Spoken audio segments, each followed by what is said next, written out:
Amy, let me tell you about a magical place that is so exactly designed to be enclosed space, year-round fun for the whole family that I bet you already know what I'm going to say before I even say the name. Let's say it together on 3. 1, 2, 3.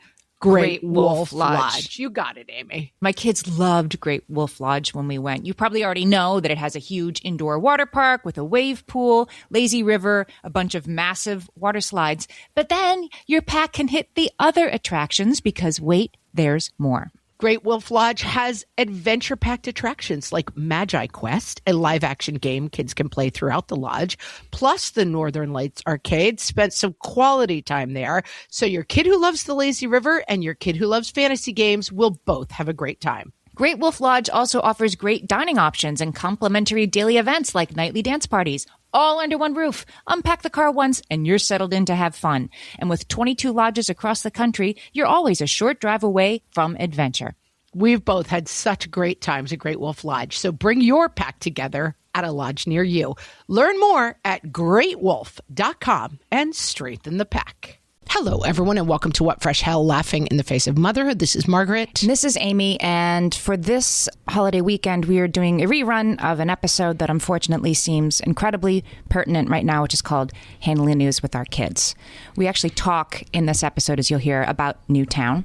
We recorded this episode in July 2021, so almost a year ago, and talk at length about our reaction to Newtown and our sort of small level of reassurance that such a horrible event would not happen again. And so it's pretty devastating that it has. And it's something that we have to handle as parents and probably talk about with our kids somehow. And a lot of people in our Facebook group have been bringing this episode up and revisiting it. And so we wanted to rerun it.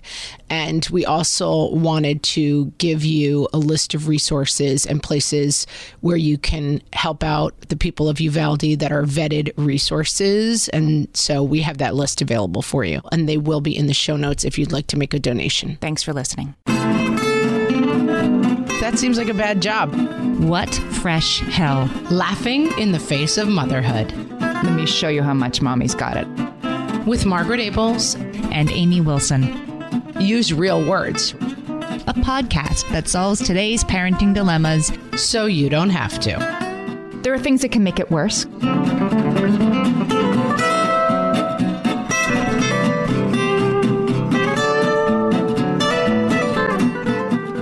Hello, everyone, and welcome to What Fresh Hell, Laughing in the Face of Motherhood. This is Margaret. And this is Amy. And today we're going to talk about talking about the news with our kids.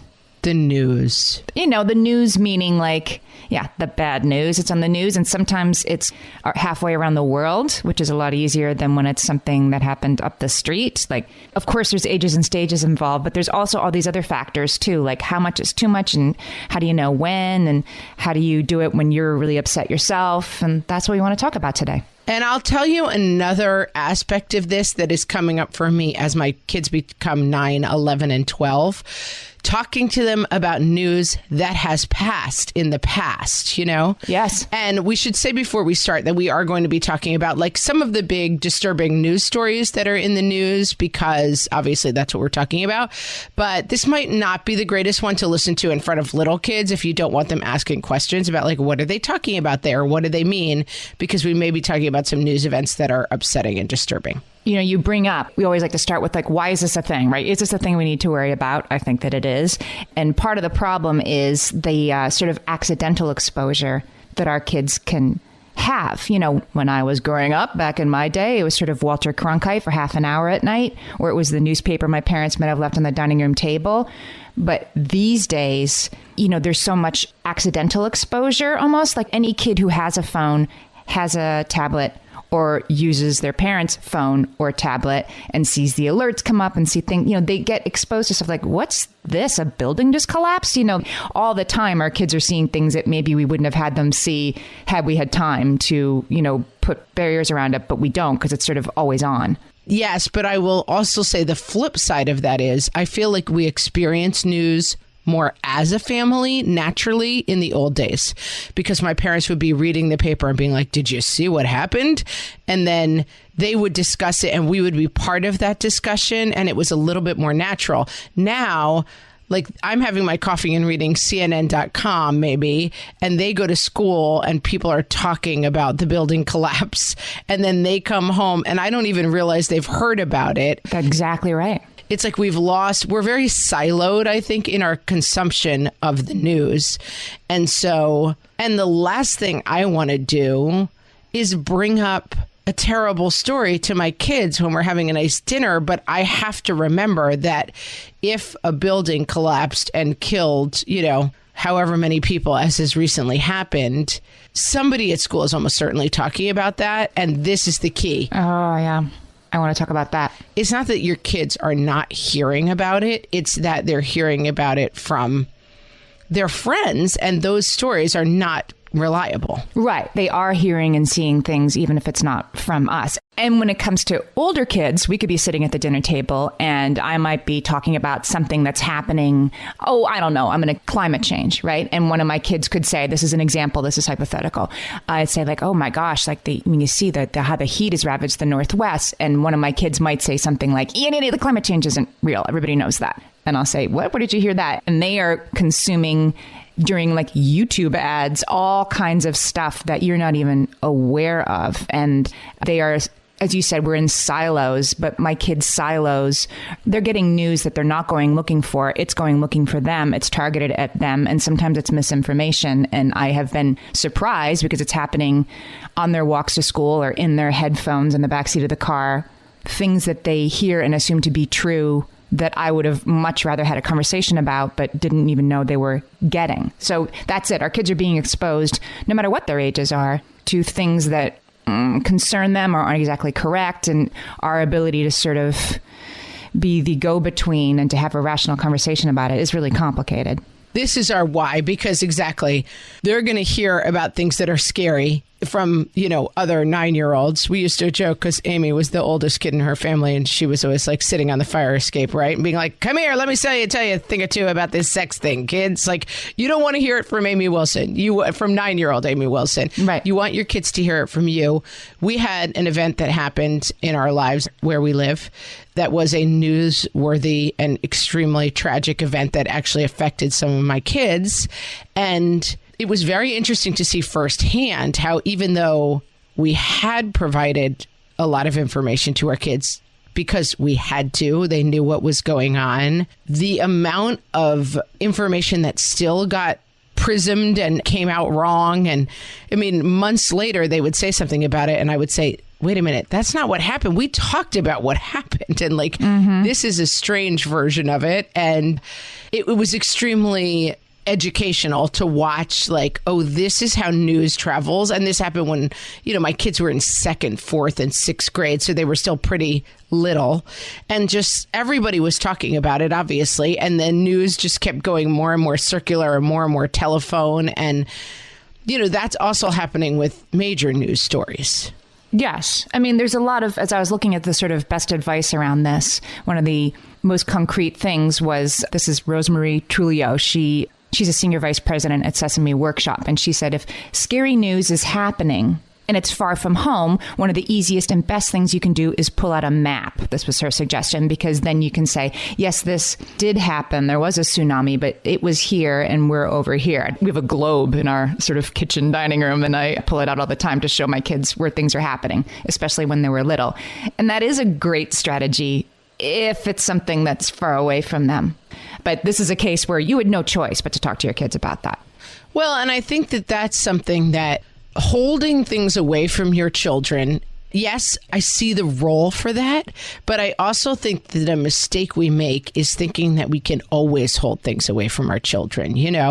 I know somebody whose spouse died with young children, and I know there were people who were like, well, I don't want to tell my child this happened or like take my child to any kind of service or memorial because I don't want my kids exposed to the fact that their parent could die. The parent could die. I would argue strongly against that thought process, that like the lesson is, we had many counselors who came into the school after this thing happened. And one of the things they were saying is like, this is an opportunity you would never ask for, but don't skip the opportunity to walk your child to the other side of this safely, because it's a very useful lesson for kids to be like, I think that we have a tendency to want to tell our kids the story, this will never happen to us. That seems like the safe story. But I think the much safer story is we can get through anything together. And that sometimes we try to hold bad news far away from us. And I would argue that probably something bad is going to happen to you. Hopefully not the worst things. But I mean, I've been through something with my kids that is really, really bad, and something I would never in a million years, if it had happened as a news story, told my kids about, you know? Right. But I think that there is a bigger lesson in saying, like, look, this is how we survive this together, even though it's extraordinarily painful. So the biggest example of this for me was Newtown, 2012. So a lot of people listening, right? I mean, everybody remembers it, of course, but you might not have been a parent at that time. My kids were infants. So I was a parent with 3 kids in school. My youngest is a year younger than the children who died. And not only that, I have a connection to it directly. I know one of the Newtown parents. So that was a story. That was the like, how do you tell your kids this? How does this come out? And what if they find out? I'm going to link to, because back in the day, it meant so much to me. Liz Gumbiner, who writes at Cool Mom Pics, she wrote a whole thing at the time that she wanted to send her kids to school. It happened on a Friday. Everybody spent the weekend. Many parents, like me, spent the weekend like hiding in the bathroom and crying so we wouldn't do it in front of the kids, and like making sure the TV was off, right? And our kids had to go to school on Monday morning, and she wrote an essay saying she wanted her kids to go to school with a sign around their neck saying, I don't know, and please don't tell me, you know? And I wanted to wear a sign around my neck saying, I am, barely holding it together. How about you? I remember walking into the school on Monday and all the parents kind of looking at each other because it was right before Christmas. I mean, it was an intense emotional experience. And I hope I'm not sounding like I'm in any way making it about my emotional experience. It wasn't, but it was the kind of thing that I couldn't talk to my kids about without like falling apart. And that would have frightened them. And so I put it off, but that also felt very scary because I was really worried that somebody was going to talk about it at school, and that would have frightened them, right? That's a situation that would be pretty hard to tell your kids, don't worry, that's not about you. That couldn't happen to you, right? It seemed, including to me, supremely possible that it could happen to them. It just had. Right. And I think that, anyway, I remember about a week later, like, okay, I better start with my older kid. I think he was maybe in 5th grade at the time. I better sort of feel out what he knows. And this is what's so hard, right? Like, how do you figure out what they know without telling them something you don't want them to know? And he actually said to me, I'm like, did you hear anything about a school in Connecticut? And he was like, why? And then he said, Mom, is there something you know and you want to know if I know, but you don't want me to know? You're like, yes, bingo, kiddo. Yes. You've got it. And I was like, yes. And I think we should stop talking about it now. Wait, you said you think you should stop talking about it now? Yeah. I said, there's something that happened and it was very scary and I want you to feel safe about it. But I don't remember how we did it. I do remember like rolling it out very gradually with just my oldest kid. It was years before my, then 5-year-old knew what had happened to a bunch of 6-year-olds. It didn't seem useful. Well, I am having the phenomenon now that my kids are... Like, there's never been a time where we were all sitting around and I was like, I guess I'll bring up, the Sandy Hook shooting. It's like 9/11 is another one. It happened before my kids were born.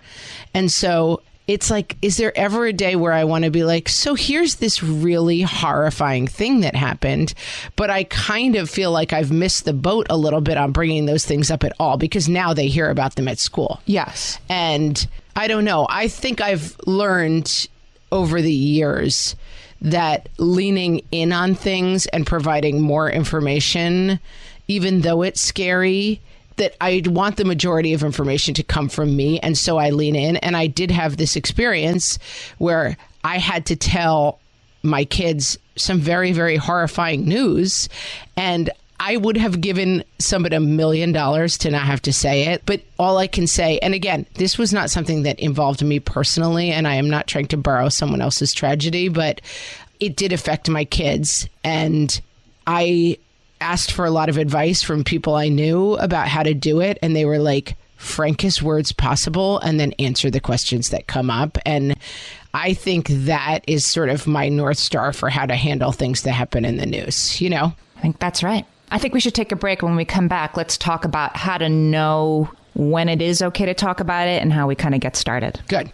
For some of us, tax season is one of the only times that we look at our finances fully. And once it's over, well, that was terrible. And it is completely understandable not to want to think about it for another whole year. But using Monarch and being intentional with your finances in an ongoing way helps you see where your money is going and how you can put your refund to best use. We are here to tell you, simplify your finances with Monarch. Monarch is the all-in-one personal finance tool designed to make your life easier.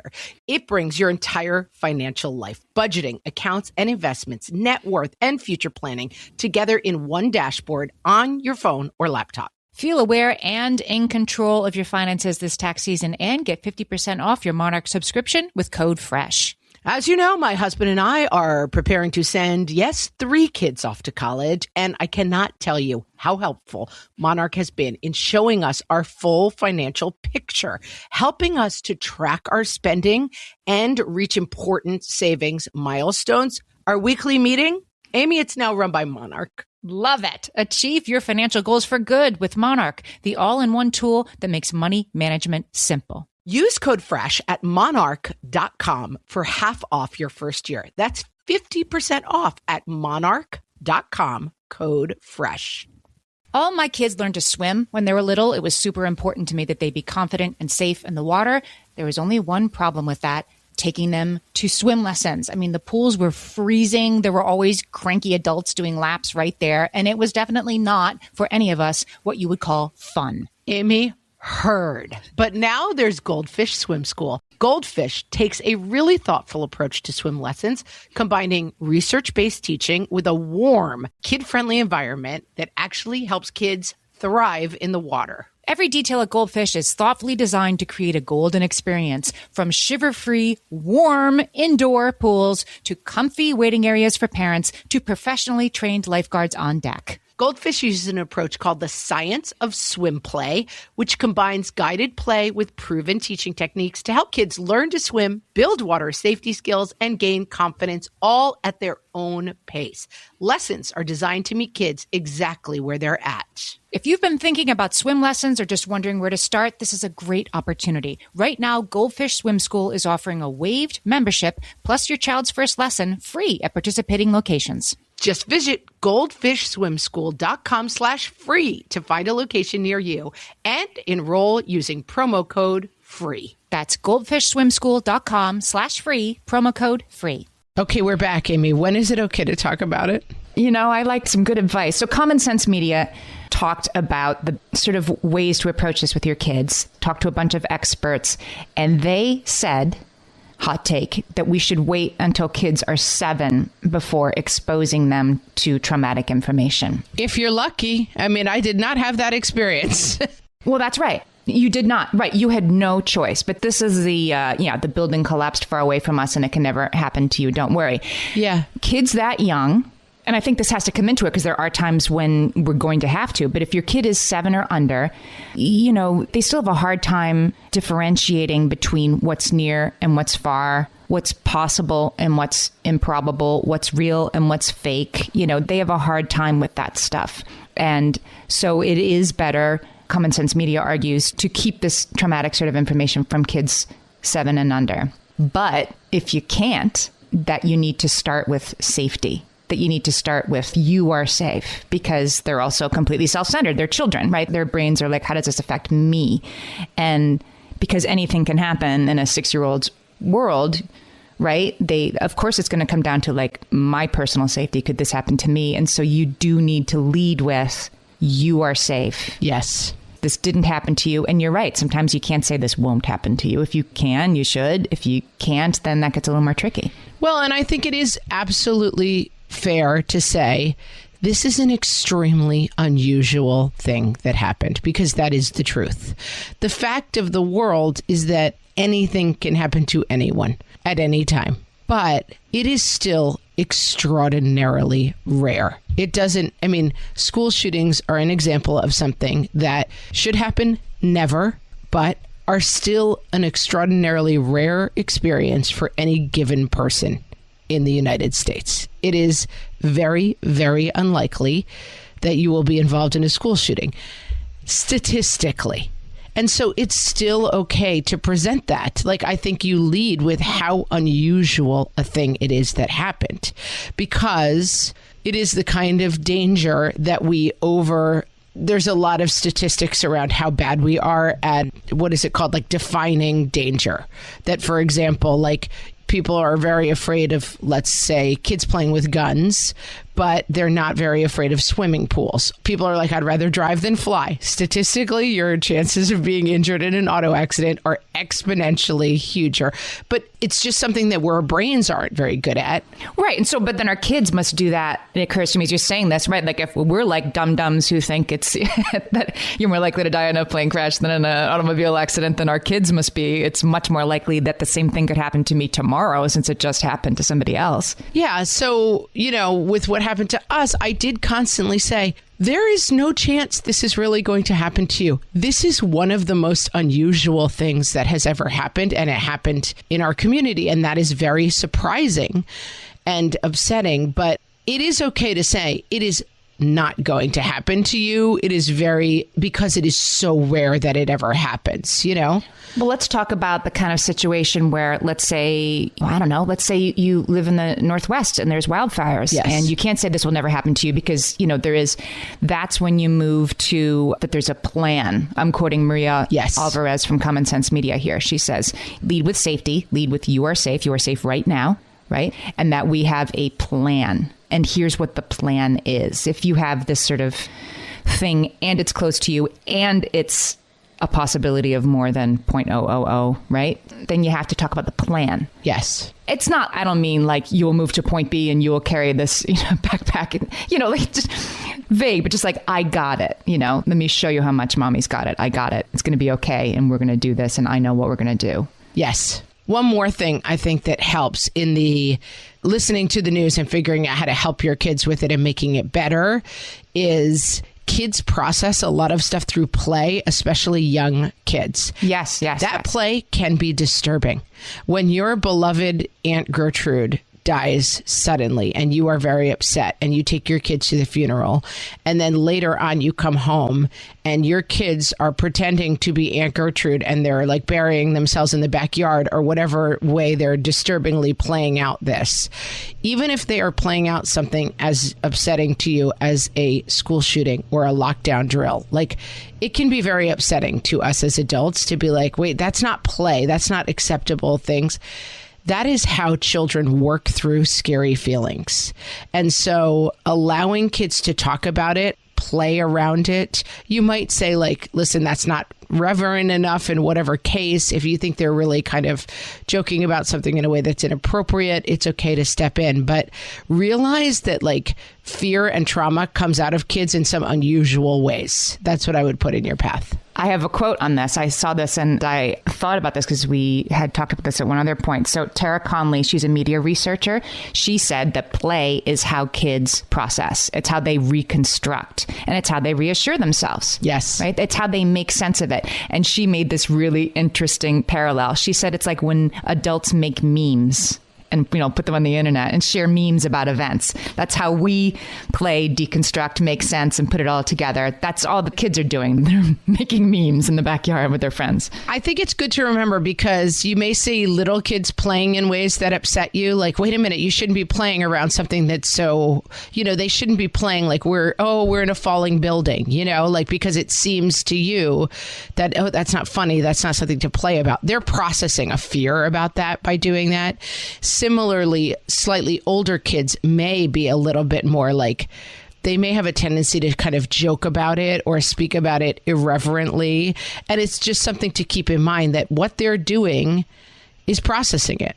You know how The Onion puts out they have a headline, "No way to prevent this, says the only nation where this regularly happens." They put out the same... When there's a shooting, yes. ...article after every I think it started after Newtown, and they put it out after every mass shooting. And it's inappropriate with the point, right? Like, that's kind of what they're doing. I just had never thought of it that way before. Like, oh, they are doing a version of that when they are playing out this event. I love the meme parallel because that's it. Like, people have to process trauma And we like to think that that looks like dabbing a handkerchief at their eyes while, walking slowly. But that's really not what it's going to look like in your 13-year-old. And that's really not what it's going to look like in your 7-year-old. That's a really good point. And fear, because even if it didn't directly happen to them, I think, an event like Newtown, 9/11, things that I would put in this category of like outside our imagination events. Like this could never happen. Until it did. Right.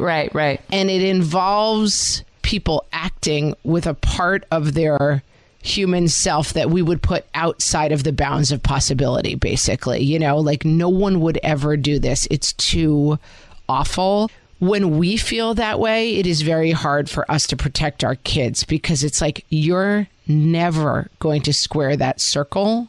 And I think that that's important, too, is not getting stuck in the place of, we had a lot of counselors say to me, you're never going to explain to your kids why this happened because there's no logic to it. How could you ever explain? And it's okay to say that. Like, I will never be able to understand this, but we are safe, and here's how we're going to process it. So that's how I was going to ask that. When your kids say, why did this happen? Did they have advice? Do you just say, I don't know? Yeah, I would just say it's really, really, really hard to understand. It's something that I don't think we could ever really understand. But here's, some things about it that we maybe do understand, as much information as we do have. But there's a missing piece that we'll never really understand. And the other thing that comes up a lot, and this is, I think, also very important to think about, is that kids make everything about themselves. Right. So it's going to be like, will this happen at my school? Will this happen in our family? And sometimes you think like, wait, this could never happen because it's me, it's dad, it's whatever, like bad stuff could never happen to us, They don't see it that way. When their friends' parents get divorced, their first question is not, is my friend okay? Their first question is this going to happen to my parents? Paul Underwood wrote an article for the New York Times about this, and he said, I thought this was a good point to make, that even kids older than 7 have this, self-centered approach, right? If kids are younger than 7, they really are developmentally thinking that way. But he said even kids older than 7 are still primarily focused on how the current events will affect them and you as their protector. Right. So you're going to protect me, but if the protector is not safe, then what happens to me? It makes sense. That's right. And it is difficult. Let's say you have a mom in your town who dies in a car accident, let's say. Your kid's primary thought for the next several months is, what if my mom dies like so-and-so's mom did, And that is so important in terms of how they're processing it. And like, it's hard. You really can't say that could never happen to me. It could technically happen to you, but you just have to say like, listen, the odds of this happening are extremely low. I'm safe driving, and just a lot of reassurance. There are a couple things that we shouldn't do, I have discovered that, and I've definitely done some of these things. Can we go through these? Yes. Talking about, with the best of intentions, we can present something that happened about, like, sometimes it was a bad guy who did this thing, right? Sometimes there's evil in the world. We might try to reach for this sort of fairy tale explanations to make it more, yes, palatable and understandable for our kids. But that will actually potentially increase their fear. Don't talk about, bad or evil. You can talk about somebody, needed help. Somebody's brain was confused. You can put things like that, but not like, yeah, there's good and bad in this world and you need to understand. It's time you understood that, son. That's not going to help you get them to a more secure place. Agree. It's so much of that stuff is wanting that distance, right? Yeah. The other version is, this is something that counselors talk to us a lot about. Use real words, right? This person died. This person was killed, whatever it is, that not like this person is just gone or they're sleeping or they're, it's so hard because when things like, if you're speaking about, well, what happened at Sandy Hook, the thing to say is that a person came into the school with a gun and killed a lot of people. And I don't like to say that now. It's a painful sentence to say out loud, but it's better than if you just attack it head on, then you can handle it. But when you try to squirrel it off, what you're kind of accidentally saying to your kid is like, we can't handle the truth of this. It's too scary and too big. Right. And man, it is so hard. I'm emotional just saying those words out loud. But like what happened on 9/11 is that people stole planes and flew them into the building and killed everybody on board. Like, it's horrible. You don't want your kids to know that. But I would bite the bullet and say it as calmly and as directly as you possibly can, and then start from there. Because if you start from the squirrely place, then you squirrel your way through the whole thing, you know? There was some advice that Common Sense Media gave about, you know, that moment that happens. You're at the playground with your kids and your phone dings and you look at it and you say, and they're like, what happened? What happened? Right? And you're immediately, oh, great. Now I'm in the position of explaining, you know, a building fell, whatever. That's the moment that you need to say a building fell and some people got hurt, but it's not anybody that we know. Mm-hmm. A building fell and some people got hurt, but it's very far away. Like, you need to explain it simply and answer the question that's asked, right? That's the other thing. We talk about that all the time.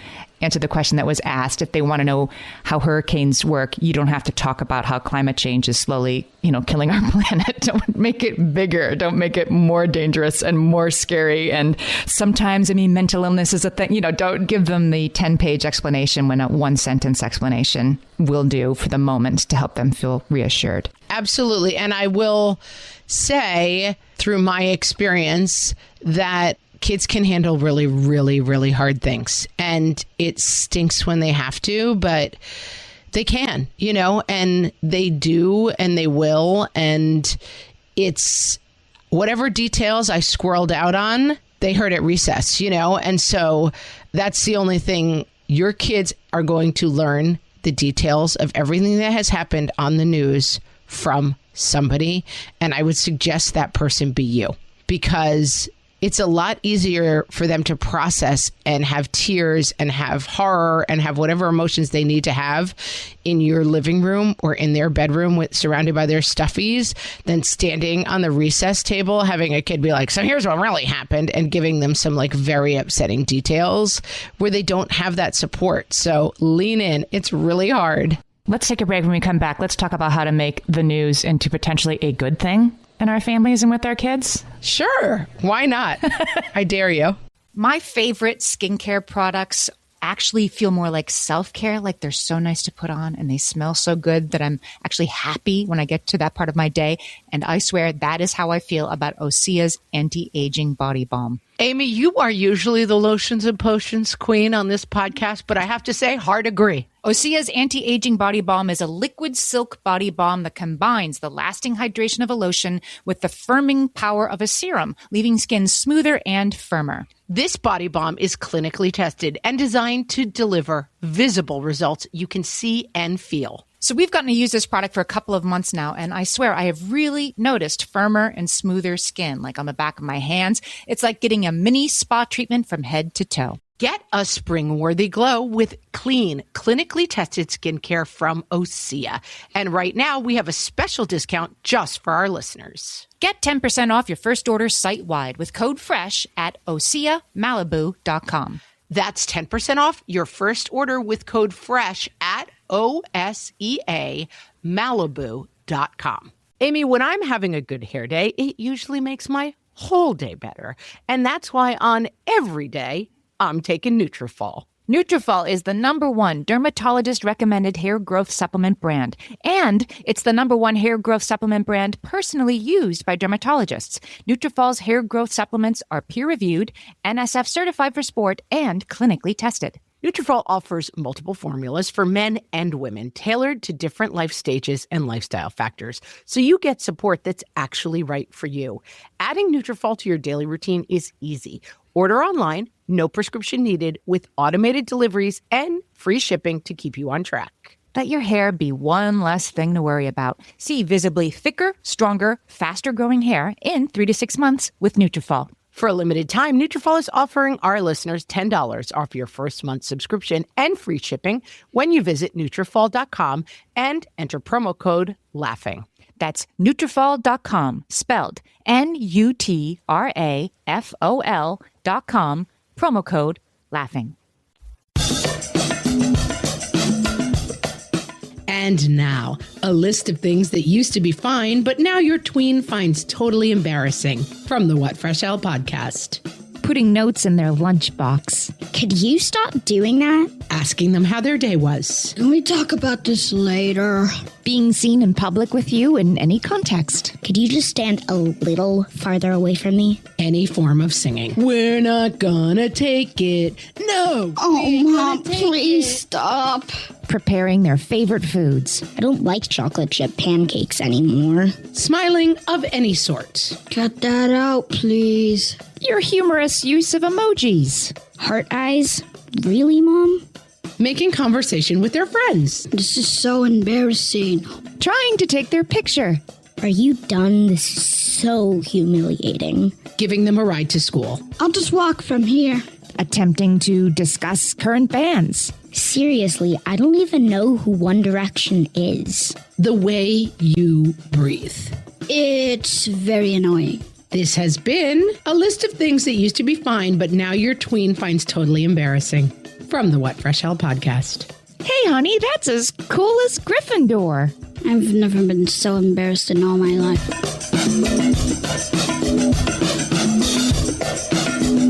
Okay. So we've so far talked about like how the news is something to, to hold back and put in a box and like tell it in one sentence and keep moving, right? But is there a way for us to work with the news to make it something that can be a positive thing in our family and something that we can maybe control a little more so it isn't always sort of Hodor, like don't look at page 6? Yes. Should we talk first about how to make news a positive part of our family or how to make accidental news exposure less a part of our family? What would you like to start with? It's a positive part because I think that one part of it is the expectation that you will hear the news was a part of my life growing up. And I think because it has become siloed, it is something that is not as much a part of my kids' life.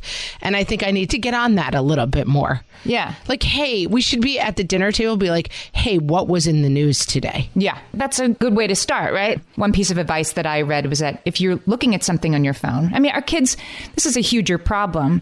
And our friend Susan Dominus wrote an article for the New York Times where she gave one of like the great pieces of parenting advice for this era that I've ever read, which is narrate what you're doing on your phone. All your kid does is you distracted by your phone. That's all they say. So you need to say, mom's just looking at how we're going to get to this gas station and then I'm going to put my phone away, whatever it is. So news is another opportunity where you can narrate. If you're reading a story on your phone, tell them about it with context, help them understand Mama's reading the news and talk to them about why it's important to be informed about what's going on in the world. But maybe also then I look at this, I understand what's going on in the world, but then I put it away for a while. I don't need to worry about this all the time. Say I, who spends hours a day on Twitter, like they're watching that. So you can, sort of model better habits, but also sort of narrate your consumption of the news and how an adult does this.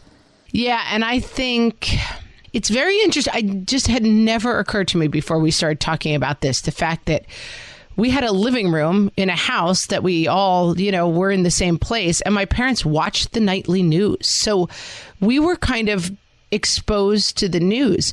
My kids have none of that experience. They really don't watch anything news related. They watch, the world could be burning around them and they're like, have you seen this guy on YouTube who could catch a Frisbee with his mouth? Like they're so outside of that, And I think it is interesting. Like, should we be occasionally when there's big news going on, we will have like CNN on one of the computer. We don't actually have a TV we cut the cord, we don't even have like a TV that you could go over and turn the news on, but we'll stream CNN at some points, I guess, to see what's going on. But I wonder if it would be worth having something on in the background at some point. Oh, that's so funny because the advice, and maybe it's kind of dated advice. This was advice, from 2017. There was a huge media study, the American Association of Pediatrics, and they're like, turn the TV off. Like when you're watching it, watch it. When you're not watching the TV, turn it off. That, most American households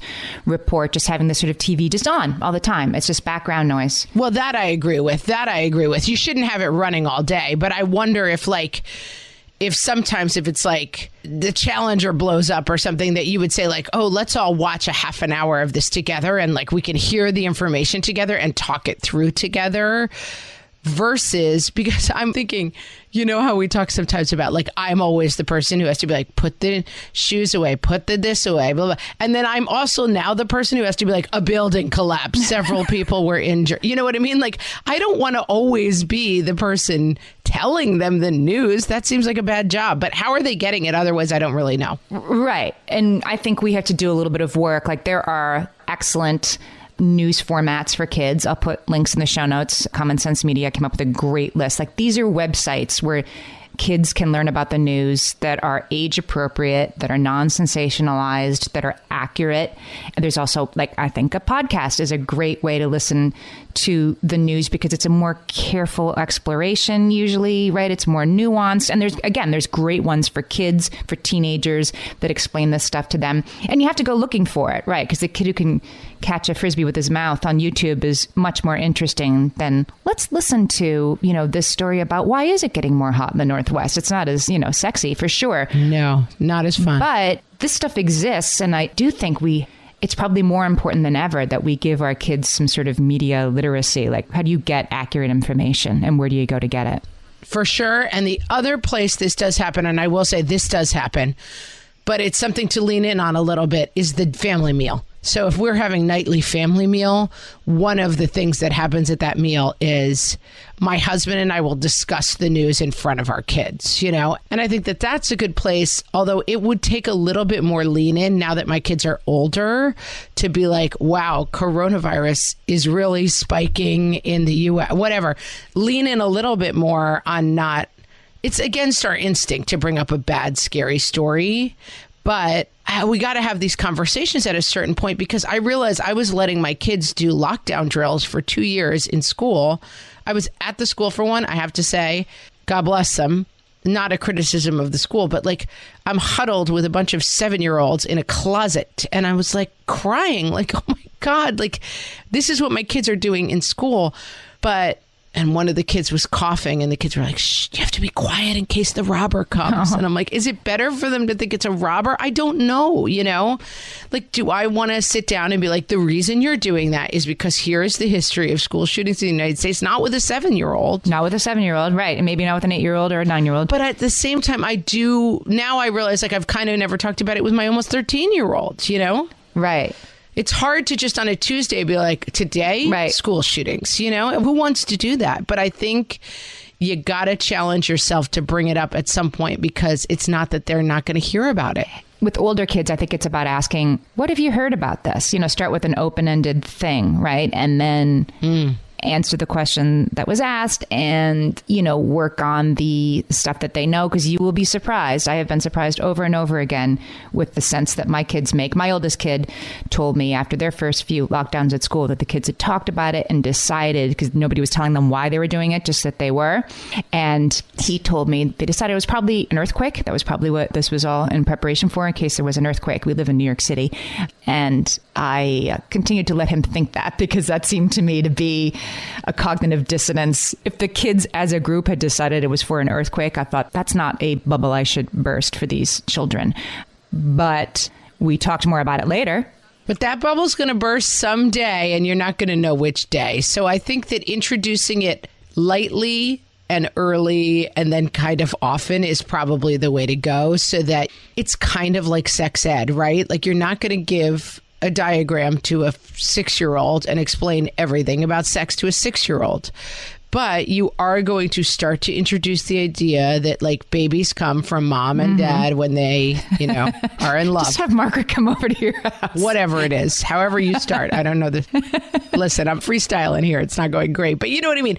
You start with like a simple concept for a kid, but then as my kids are 11 and 12, every time anything about sex comes up, I'm like, I lay it out really specifically. And then my 10-year-old is almost always like, we just had a baby born in the family. Well, how do they know when the baby's coming? Because she's having a C-section. I said, there's 2 ways a baby can come out. I went into like quite graphic detail about it. And he goes, wow, am I sorry I asked that question? But I do think I'm team lean into like listen, you can't scare kids and you can't be too graphic, but I'm team lean into any opportunity to talk about it frankly and use the right words. That's the hardest part. I have a quote from Dr. Jenny Radetsky. She is with the American Association of Pediatrics that is sort of news positive that I wanted to read to you because I thought this is a helpful framework. We should show our kids, she says, that the news is not just attention grabbing or scary or sometimes entertaining. It's a resource for making us better team players in our neighborhoods and our world, especially when we can really digest together what is going on and then think of solutions.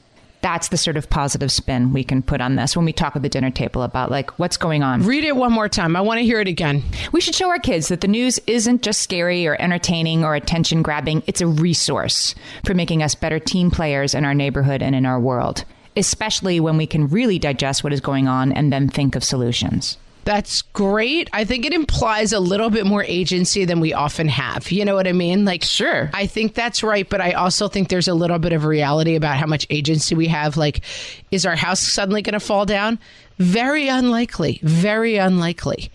But there are ways to encourage action about things that concern or motivate them. I mean, are you going to put on a hard hat and, go down to the site yourself? No. But can you send a card to the families? And there are things that you can do with the family. I wouldn't put this on your kids, but if my kid came to me and said, I just can't stop thinking about all those dogs and cats that were in that building and how all those pets died. Like, oh, okay.